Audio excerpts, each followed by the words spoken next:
Protestas en Haití por el alto costo de los alimentos, motines, saqueos, muertos y una crisis política que hizo temblar al gobierno. Si los problemas de aquí nos parecen graves, escuchen al presidente del Banco Mundial. Una bolsa de arroz como esta se lleva la mitad de los ingresos de una familia pobre. Mientras unos se preocupan en llenar sus tanques de gasolina, muchos otros luchan por llenar su estómago. La situación es crítica en Centroamérica y en el Caribe.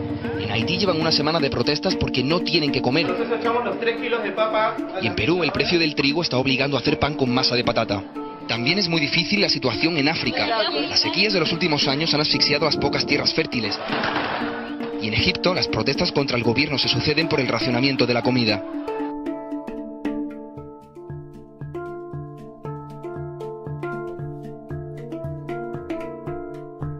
Los precios de los alimentos han alcanzado un nuevo récord histórico este mes de enero, lo que implica la amenaza de un déficit de víveres para millones de personas.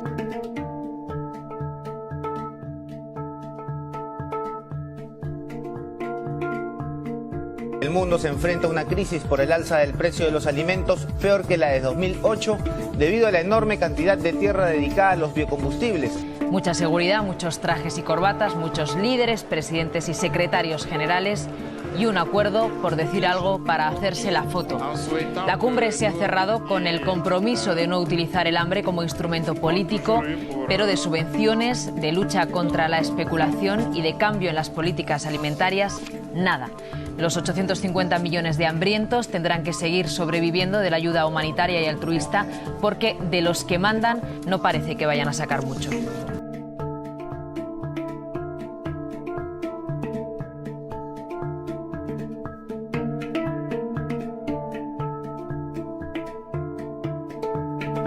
Yo tengo 3 niños, de 6, de 7, de 9 son. Ellos, lo que por eso es que yo salgo a la calle, que voy a salir a la calle así, porque ellos, presidente, ganan su plata y nosotros nada, nos encierra.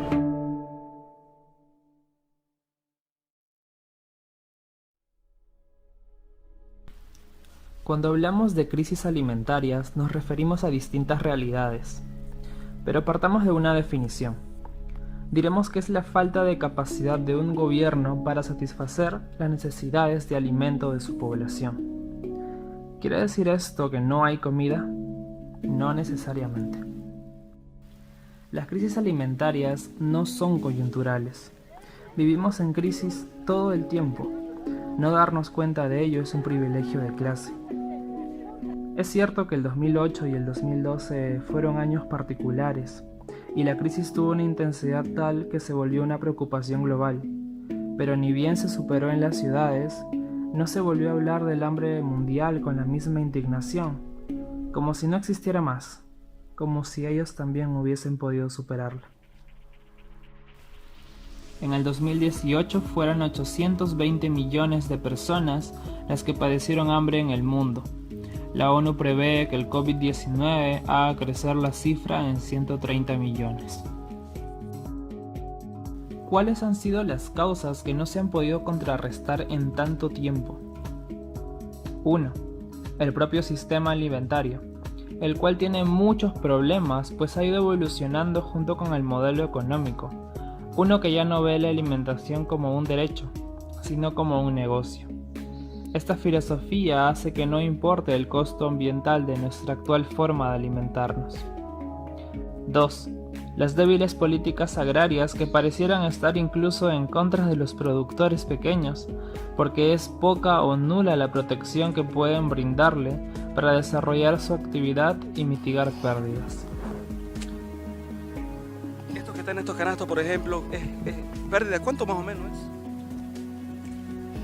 Son más de 500 canastos. No sé qué se llama. Difícil. Mucho difícil. Todo se ha fregado. Ahí está todo lo que se lleva a perder debajo. 3. La creciente industria de los biocombustibles que acaparan la producción de cereales de muchos países del mundo, dejando a la población desprovista y obligándola a importar.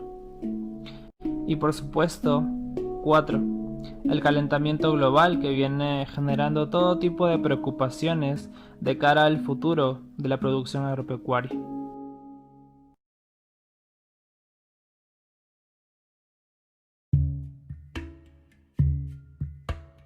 La temperatura del planeta está en aumento de manera acelerada y la actividad humana es la principal responsable, ya no es una conjetura.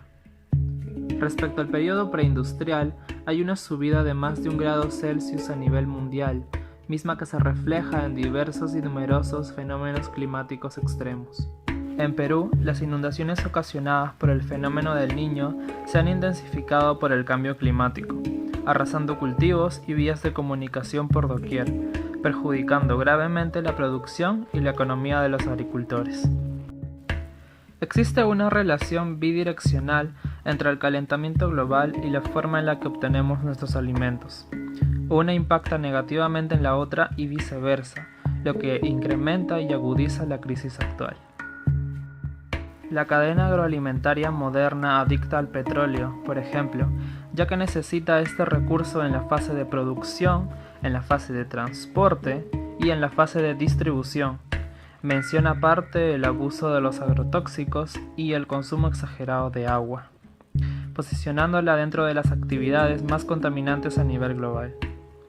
Por más avances tecnológicos logrados, la agricultura sigue dependiendo del clima, que cada vez más a menudo echa a perder cosechas, ya sea por sequías, incendios, inundaciones o por crear ambientes favorables para las plagas y enfermedades. La industria ganadera participa también en gran medida en el calentamiento global. Ya no solo la producción de carne influye negativamente en el planeta, sino también el tratamiento, empaquetado y distribución que se le da antes de llegar a nuestras mesas.